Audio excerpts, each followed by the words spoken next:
Back live with you tonight here on In Focus in our special coverage of the ANC's 55th National Conference taking place at Newzroom. And of course, some questions have been asked, particularly around the renewal of this party internally, a party from what is a leaked organizational report seemingly is suffering, according to them, from an existential threat because of a trust deficit in the organization and its leadership. Can they take the necessary actions to turn this party around? For more on that, we're now joined by political analyst Professor Amanda Gouws, who will help us in that conversation. Prof, good evening. Good to have you, and thank you very much for your time. According to its own leaked organizational report that has made its way to the media, by the way, they have not confirmed it, but we'll be adopting it probably a little bit later on today. It says that the party is facing an existential threat. Is there coming back from that? Well, let me just tell the viewers we have load shedding where I am, so it's a bit dark. Look, the ANC cannot self-correct. This is the problem with the ANC, because the existential threat is from its own making.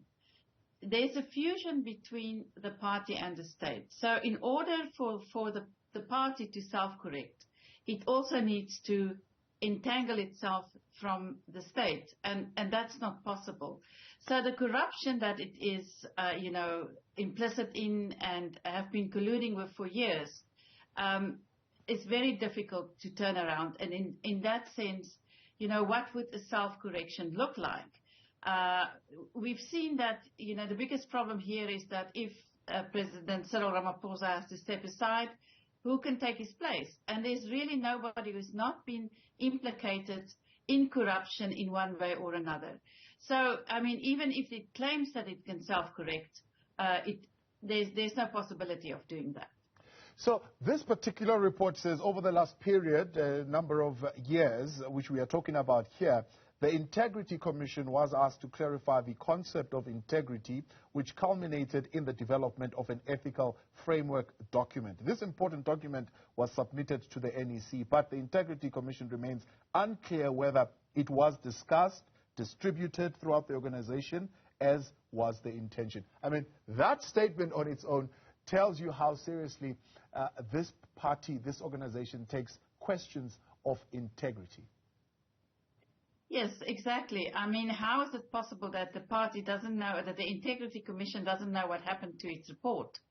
And we've had people appearing in front of the Integrity Commission around issues of step aside, and then continued with the behavior that they've had before, did not step aside.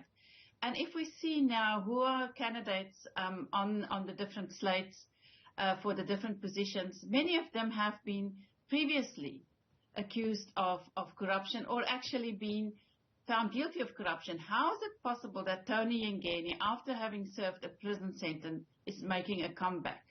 Nomvulo Mokonyana, Batabili Dlamini, who is now making a big case for not, being put or not accepted as a candidate because of a perjury accusation, or, well, actually found guilty of perjury. So how is it that these candidates have no shame, that they don't think that it is necessary to step back and give a new group of leaders, younger leaders, a chance to lead? They want to cling to power.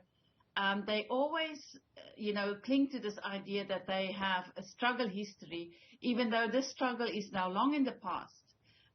They are the ones who had to implement and consolidate democracy. And what we see now is something very far away from constitutional democracy. So I don't take the Integrity Commission very seriously, because what is it actually doing to keep people accountable?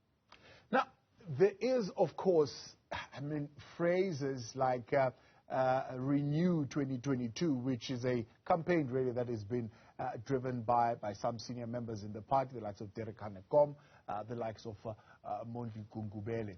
The couching of this campaign as Renew 2022 with a face of a particular individual, that being Cyril Ramaphosa. Is there a possible chance of a success of such a campaign, not only to renew government, but to renew the organization itself being placed on an individual in the organization? Yes, well, that shouldn't be the case. And this individual is now also implicated through the Phala Phala report. But we've seen in the past week before this conference that the president has been campaigning on a ticket of sort of renewal and has spoken out very clearly about, trying to lead the party that's not corrupt. But the question for me is he doing this because he now needs to make a real big stand on clean government and therefore he suspended Judge Hlophe, or is he actually a man who's got nothing left to lose? So it just goes out guns blazing. Either way, it doesn't look good for the ANC because the president who is leading the renewal campaign is implicated in corruption. If the organization is incapable of self-correcting, then what is the last hope for South Africa at this particular point? Well, I mean, this is the problem of one-party dominance in South Africa, right? The citizens should vote this party out of power. But, they always come back and vote for the ANC because they don't see an alternative. I mean, we see that the turnout gets lower and lower in every election. So the people who vote for the party are not the silent ones, the ones who are actually not taking part in elections anymore because they don't see any alternative party to vote for. The opposition is equally, this ineffectual and not actually having an agenda for something else that in terms of policy.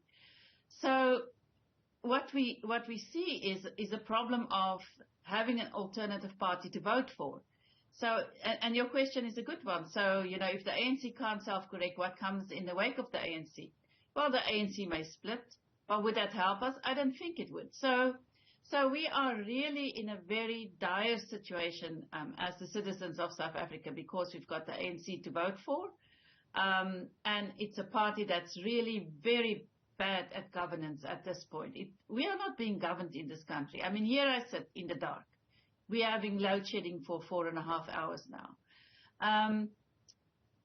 And so, not being able to solve the electricity problem, not being able to solve organized crime, because if you want to self-correct, you need to deal with crime. Or you can, what's going to happen is that we're going to have a parallel state where those of us who are in the middle class can afford the privatization of security, the privatization of schools, of medicine, or whatever we can pay for. And the rest of the country, those who can't, who are the majority of the people, will just keep on suffering under very bad governance. Yeah. So, this is the problem, because there is no party currently in South Africa that has a viable alternative. Yeah. And looking at the July unrest, I mean, part of it, of course, was the political machinations within the party, people being upset around former President Jacob Zuma's arrest. But at the heart of it, and the ANC admits, and many others admit, that there is a real hunger and real poverty that people are living in.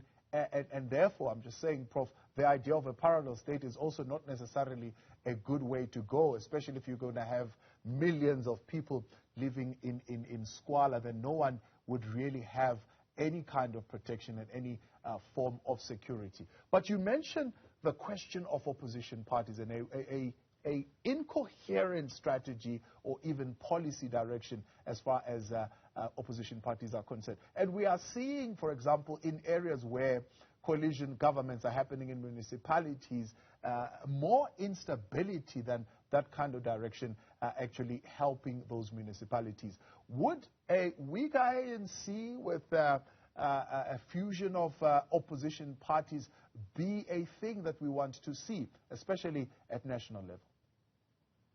Well, I've said for years now that we need a threshold of at least 2% or 3%, because that will get rid of all the small parties. There are 13 parties, of which only 5 has got more than 1% of the vote, and the rest has got less than 1%, and they don't bring any alternative I mean, if you look at their policies, they pretty much very similar, except for maybe for the ACDP who brings the religious dimension.